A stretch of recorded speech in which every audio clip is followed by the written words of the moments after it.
what is in fact the climate change? Dr. Silviu Constantin and his team, together with their research partners from Norway, investigated how climate changes during the recent past by using a wide array of cave deposits that preserve relevant information. Keep watching Research in the Spotlight to discover how climate changes have influenced various geographical areas and their biota, and what data can we use to create a better future.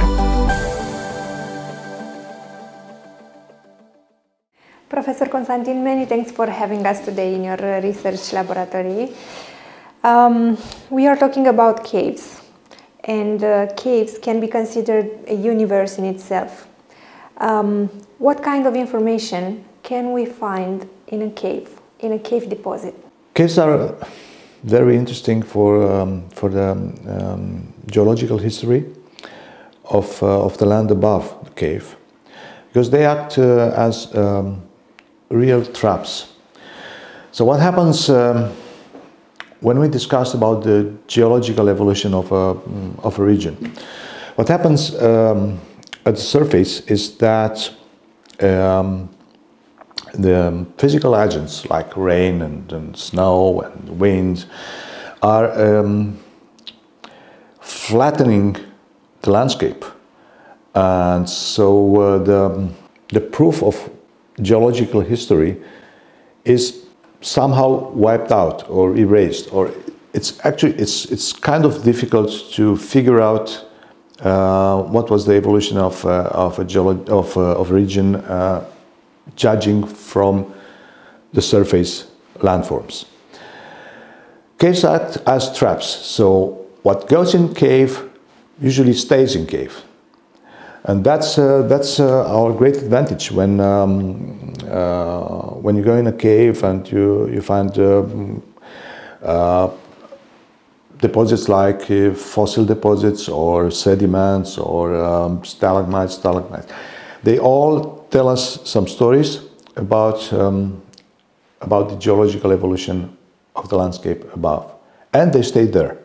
Currently, you are involved in a collaborative research project funded under the EEA grants. How did the idea of your project come about? It's not a very new idea, I have to say. We've been working with our Norwegian partners since at least 1995 or something. Wow. So it's a long history of cooperation, and it's interesting because Romania has a long tradition in speleological research. Our institute is 101 years old. It's the oldest speleological institute in the world. So we are here in the southeastern part of Europe, and on the other hand, the Norwegians are up there in the northwestern part of Europe, and they do have karst and caves. They do have a very strong speleological school, so to say. So we just said, what if we just try to do something like a transect from the northwestern part of Europe to the southeastern part, and figure out from the cave deposits how the climate was changing in the recent geological past, just looking into caves. And which are the research questions of your study? The main research question is how can we integrate different types of cave archives, because the cave deposits I mentioned already, like speleothems, stalagmites, stalactites, and so on, sediments, fossil remains. Usually people are studying them separately. So we have paleontologists studying fossil deposits, and they try to figure out the geological history and the climate change from studying the fossil deposits. And some other people, geologists, are trying to do the same with sediments or with speleothems. And what we are doing with this team, we have a multidisciplinary team, and we are trying to actually integrate deposits from different types of deposits from the same cave or from a couple of selected caves.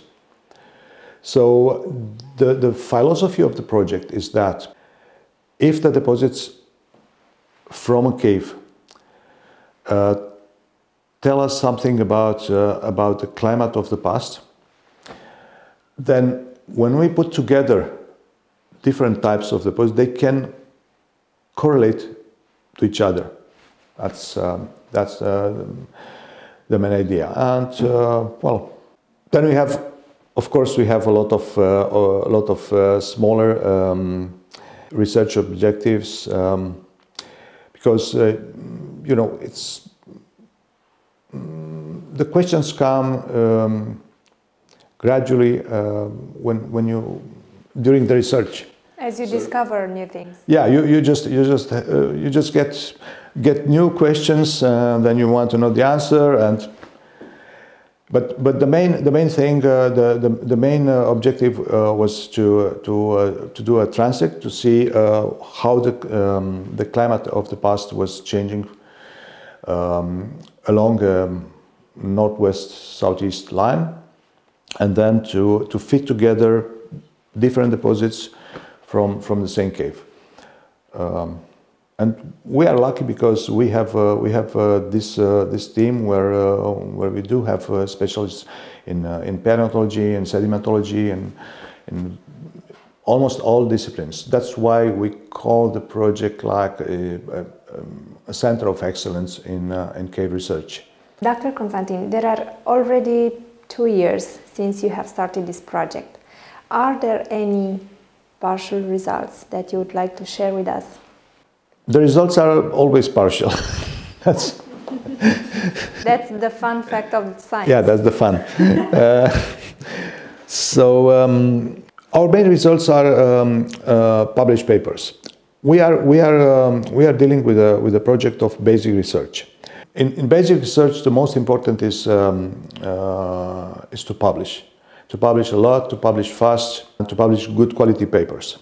We have paleontological excavations in 3 caves. We have another cave which I don't want to disclose for the moment, but we do have a cave where we discovered Neolithic artifacts. We have recently published a Nature paper about one of the oldest human Homo sapiens in Europe. Until this year in April, the oldest Homo sapiens in Europe was in Romania. Now we got this paper where unfortunately unfortunately for Romania, but fortunately for science, we report about an even older Homo sapiens from Bulgaria. So this paper was actually quite present in the media back in April. Our main results after 2 years are that we were excavating. That means we have something like 14,000 fossil remains. So, you know, excavation in a cave may not be extremely spectacular. But it's a lot of work. You have here some samples, and if you would like, tell us something about them. So what can we see in such a cave deposit, let's say? Okay, so this is, for example, this is a stalagmite. This is a thin slice of a stalagmite. And I try to put it as simple as possible. Basically, the stalagmites are recording in this what we call lamina. So you can see those layers. A stalagmite would record the climate of the region above the cave. Now, in order to we know we can have this record, so we can take samples at a micrometric scale, and all we need is the chronological control. So we need to put an age on that record. Because when you have the record and when you put an age on the record, then you can figure out why was the climate changing, let's say, between maybe 10,000 years ago and 10,000 and 9,000 years ago, or 10,000 years ago. For instance, this stalagmite is 8,000 years here and 1,000 years here. So it's 7,000 of years of climatic record in a piece of stone, so to say. And that's important. Why? You may ask me, why would I care what happens with the climate 10,000 years ago or 120,000 years ago? That's important for us to understand what will happen with the climate in the future. Because again, we are doing basic science. We want to understand how and why the climate change, how climate change will propagate from, let's say, from the northern part of the Earth to the southern part of the Earth. Some of the things we understand, some of the things we know from the meteorological record, from the historical record. Other things we simply don't know, because we are living. We don't live enough to understand. So what we are trying to do in paleoclimate research is to figure out the mechanisms of climate change, and for this we are using cave deposits. I'm using cave deposits because I'm a speleologist, but you know, a lot of climatologists are doing the same, using, for instance, ice from Antarctica, ice from the Arctic. Other people are using corals. So many people are studying climate change, but we have a tradition in speleology. We are, and we actually love. Your research is part of a collaborative project which involves an international research team and a partnership with different research organizations from Norway and Romania. What does it mean to you and for the team you coordinate such a partnership, and what are the benefits, in fact? What does it mean to me? It's an honor, actually. The partnership is extremely important because each partner is putting together some resources.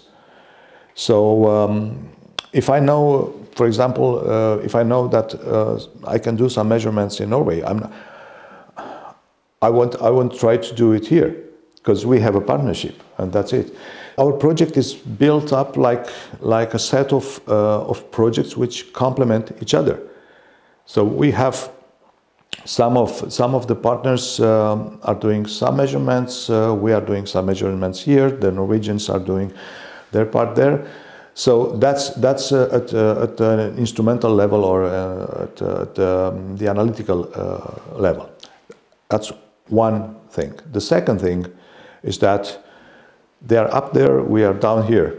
So it's in geology and in natural science, it's very important, in fact, that we can go up there and then can come here, because all the landscape, the geological history, everything is different, and it's important for a scientist to be able to see new contexts and new geological, geomorphological situations. So it's an exchange of experience, it's an exchange of ideas. You see something you just don't have in your country, and you just broaden your horizon. As you have 2 more years to work in this project, what are the next steps in your research? Our research is has multiple phases. So On one hand, we are trying to finish as much as possible from the excavations we are carrying on. On the other hand, we are trying to isolate, for example, ancient DNA from the fossil remains, because that's pretty important to diagnose those fossil remains. We are trying to have as many stable isotope and paleoclimate records from these guys as possible, because the stalagmites, for example, they all have a problem. They start growing and stop growing when they want, not when we want. So actually it is quite difficult to get a full picture of paleoclimate from a region from a single stalagmite. All we get is fragmentary images. So that means more samples. You get an image of the climate change from, let's say, I don't know, 20,000 to 10,000 years, but that's it. And then you need another sample. You are looking for, you want to have an image as full as possible for as long time as possible from a region. And then you want to compare that image from a region of, let's say, Romania with a record from another region in Romania. Because remember, we want to see how the climate changes are propagating and reflecting in different regions depending on landscape or on the meteorological influences. So in short, I would say in the next 2 years we definitely have a lot of work to do, and our only problem is that this kind of projects only last for like 3-4 years, and we just don't have enough time for all the research questions we have. So, Dr. Constantin, at the end, for the people who never heard about cave research, what do you think they should remember about your project in terms of social impact? The main social impact of our project is that we can support a young team of researchers, and they can improve their skills. They get motivated. They stay in Romania instead of looking for their good fortune somewhere else. So, in fact, we are, in a way, if you want, we are honoring the image and the tradition of Romanian research in speleology. And this is important because it's we are living in a time when